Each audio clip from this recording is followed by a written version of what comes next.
અમને તો જીપીસીબી ઉપર હવે ભરોસો જ નથી રહ્યો. જીપીસીબી ચોર છે. તમામ રિપોર્ટો લેતા તમામ રિપોર્ટો એના ફેલ આવેલા છે. અમારે બાલાસોર શહેરની અંદર એક બાજુ કમળો છે અને બીજી બાજુ ડમ્પિંગ છે. તમામ ગામોની અંદર અત્યારે રોગચાળો ફાટી ગયો છે અને આ ડમ્પિંગ સાઇટના કારણે તમામ ગામોની અંદર કમળા જેવો પાણીજન્ય રોગોથી કમળો ફેલાયો છે અને એટલો બધો ઘાતક કમળો થયો છે આ ડમ્પિંગ સાઇટના કારણે જ થયો છે.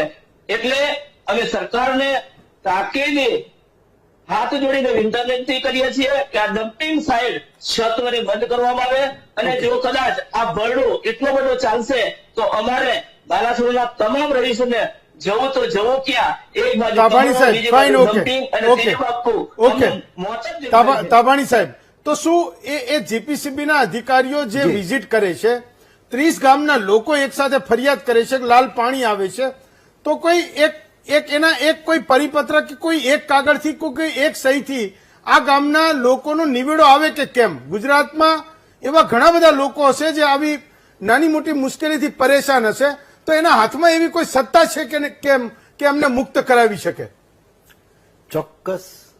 ચોક્કસપણે જીપીસીબીના હાથમાં એવી સત્તા છે. એક જ કાગળથી આ પ્રશ્નો આ પ્રશ્નોની કોઈ પણ જગ્યાએ પ્રશ્ન હોય તેનો નિવડે આવે. આપે જે વાત કરી કે ત્યાં જે ડમ્પિંગ સાઇટ આવી છે 2-5 વર્ષથી અને 2-5 વર્ષમાં જ નીચે બધા તળના પાણીમાં લાલ થઈ ગયા, કેમિકલ્સ વાળું પાણી આવી ગયું, એ શક્યતા મને એ ડમ્પિંગ સાઇટ કરતા કદાચ બીજી શક્યતા મને વધારે દેખાતી હશે. એનું કારણ છે કે આટલા ટાઈમમાં સમજો કે ત્યાં 200, 500 કે 1000 ફૂટે પાણી હોય ને, તો ડમ્પિંગ સાઇટમાં સપોઝ જો કદાચ લીક થયું હોય અને જો નીચે જાય તો એટલા 5 વર્ષમાં કે 2 વર્ષના ગાળામાં ત્યાં સુધી એ બધું પાણી પહોંચે નહીં અને એટલી બધી માત્રામાં ના પહોંચી શકે.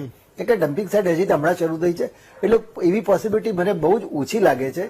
અને જીપીસીબીનો સંપર્ક કર્યો છે તો ના હોય તો એમને કહો કે ત્યાં હેડ ઓફિસનો સંપર્ક કરે અને આસપાસમાં જેટલા બી બોર છે, કુવા છે, બધાના સેમ્પલ લઈ અને એ સેમ્પલનું એનાલિસિસ કરી એવું લાગે તો સીપીસીબી જે સેન્ટ્રલ પોલ્યુશન કંટ્રોલ બોર્ડ છે અહીંયા વડોદરા ખાતે છે, બંનેને સંયુક્તપણે ટીમ બોલાવી અને આ બધાનો જો સર્વે કરવામાં આવે તો ખરેખર સાચી હકીકત ખ્યાલ આવે.